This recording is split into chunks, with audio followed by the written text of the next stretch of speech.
Good morning, how you doing? It's Phil Thatch, and today I'm at Ozone Falls State Natural Area. And it's been a while since I've been here, probably at least a year, maybe, I don't know, maybe a little less than a year. It might have been 11 months, 12 months, 13 months, something like that.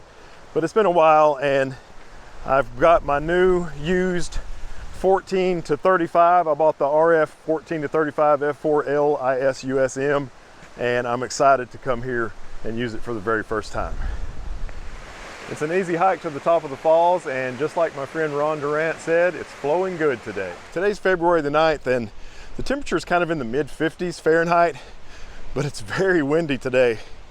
And even though it's a lot warmer than it's been at the last couple of waterfalls I've been to, it's still pretty chilly with this wind. Coming to the lower area now, the first part of that hike is pretty steep, so you can't vlog while you're doing it, but once you get to here, it's not that bad.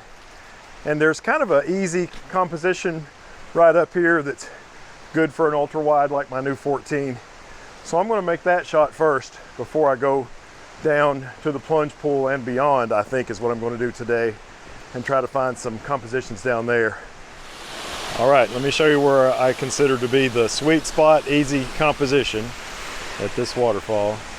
It's right here.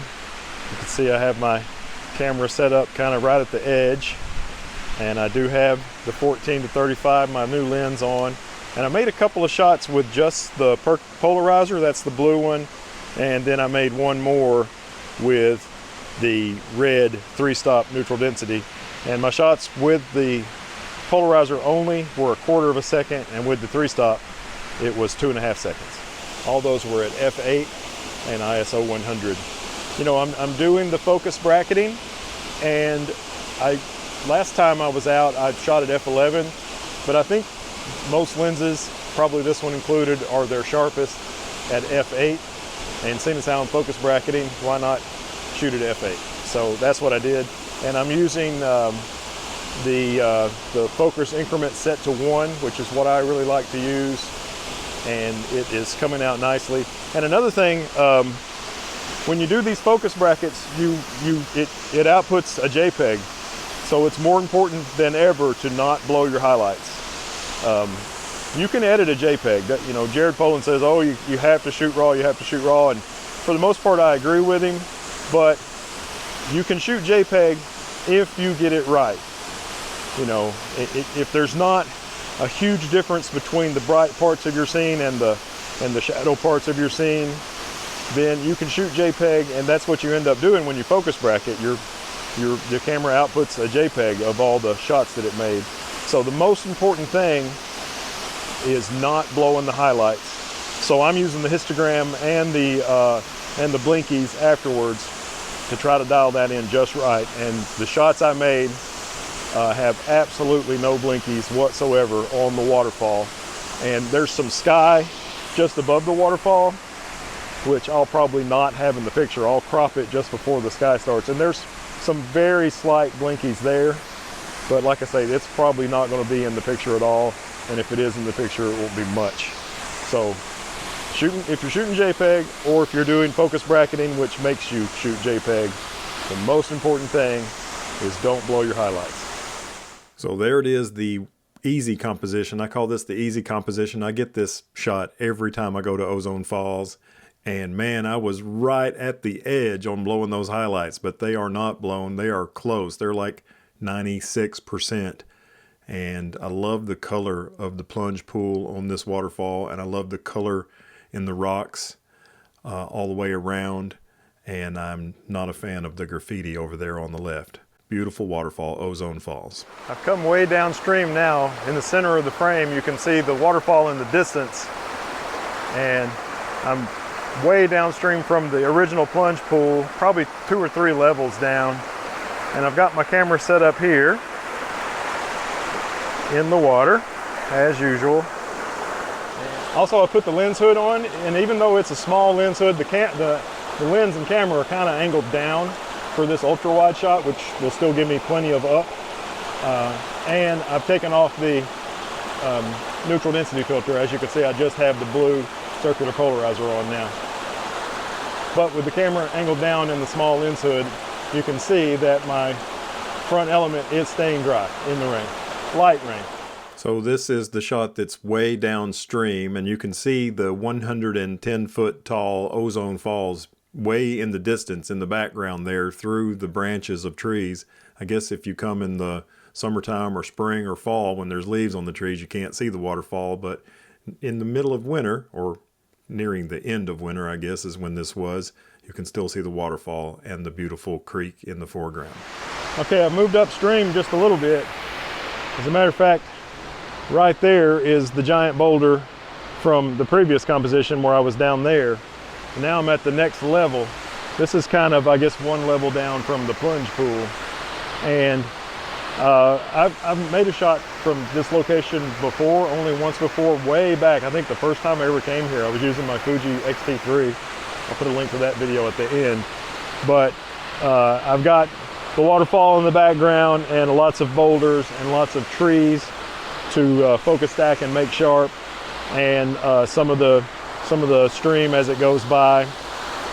And man, I'm having trouble getting this thing exposed right. I started out with the circular polarizer on, and I kept having to speed the shutter speed up and speed the shutter speed up because I kept seeing blinkies in the very top of the fall, and I definitely don't want that. And finally my shutter speed got so slow that so fast, excuse me, that the waterfall wasn't silky enough. So I took the circular polarizer off. I don't want it to be too long. In other words, I don't want to stack the circular polarizer and the ND filter, so I took the polarizer off and just put the 3-stop on. And according to the histogram, I was good at like 2.5 seconds. And I kept getting blinkies, and I would speed the shutter speed up and speed it up and speed it up. And now I'm all the way at 6/10. And there's no blinkies. So that is the shot that I'm going to go with from this awesome location. Okay, another thing I'm having to get used to is this lens. It kind of reminds me of my Nikon 24-70 f2.8G, because it at one end of the focus, like this is 35 millimeters, the lens is extended, and then it comes back in towards about 22, and then as you go back to 14, it goes back out again. So I just assumed I was at my widest angle when I was at about 21 or 20 making those test shots, and then I realized, holy crap, I'm not getting everything, and now I'm able to get more in my frame, and I like my composition better. So if you're new to using this 14 to 35, if the lens is all the way close to you, you're not at 14. So that's a learning experience. I am working hard this morning. I finally got my composition settled and my exposure just right, and I made a few shots, and then I decided that this huge scene needed a person in it so you could see the scale. So I made a selfie or two kind of standing by these trees and over by these trees and by that first big rock there, and most of them didn't stack. If I wasn't in the shot, it was stacking correctly every time and giving me a nice depth composite, as Canon calls it. And I think it's because I'm so tired from scrambling around all these rocks that I can't stay still during all the shots. And the shots are fairly long exposures. I mean, 0.8 of a second, I think. And so, but some of them came out okay. And then I went I had to go all the way up there and then hike way over there. And then I went out onto that huge boulder in the background, which is quite a hike. And I made I pressed that Bluetooth remote over and over and made many shots, and I think only one stacked correctly. So we'll look at those. I learned from Brendan Vanson that sometimes you need a person in your shot to give it scale, because this thing is huge. The 110-foot waterfall, that giant boulder that I'm standing on, you know, I'm 6'3", and it makes me look tiny.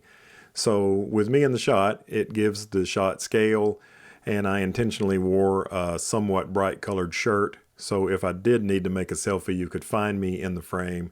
And I love the way this one came out. I hope you like it as well. Now, while I was hiking up to that big boulder to get that selfie, I found a composition that I think I like. There's a fallen tree that I'm going to use as a foreground interest, and I've got the tree or the falls framed up between a couple of trees, or I think that's what I'm going to be able to do. So I'm going to pack up and hike up that way now. I worked on some shots of the composition that I like with this fallen tree in the foreground, And as you can see, the waterfall in the background. And I thought they were going to be amazing, but I'm not really sure. But if they did come out, I'll show them to you now. This shot is definitely a lot more about the log than it is the waterfall, and I just love that log. I love the colors of it and the textures, and it's kind of neat having the majority of a 110-foot waterfall in the background while you're actually making a photograph of the log. It's probably not the greatest shot of the day, but I like it. This tree here has an awesome root system going down the rock, so I made a few different shots of it at various focal lengths. Some of them I don't even have, most of them, I don't even have the entire waterfall in the shot, but I don't know, we'll see how they look. This shot is once again all about the tree and not about the waterfall, but it almost looks like the tree is on stage and it's surrounded by an amphitheater, and the waterfall is like a light on the tree or something. I don't know, that's kind of what I'm seeing when I see it. And I put a lot of vignette on it so that rock in the foreground on the left wouldn't be so bright. And I like it. It's different. Okay, I found one more composition that I like. This one doesn't have the waterfall at all. It does have this fallen tree that I thought was so interesting looking. And instead of having the waterfall in the background, there's this stand of trees right here. And from this angle, they're kind of not overlapping. And with the lens pointed down like that, they all kind of go up and towards the corners. And so you got the leading lines of the tree going down into the shot and the leading lines of these trees going up and out of the shot. So I thought that looked pretty cool. My focus point is way in the corner of the shot over here on this log somewhere. And sometimes it would bag the focus right there and sometimes it didn't.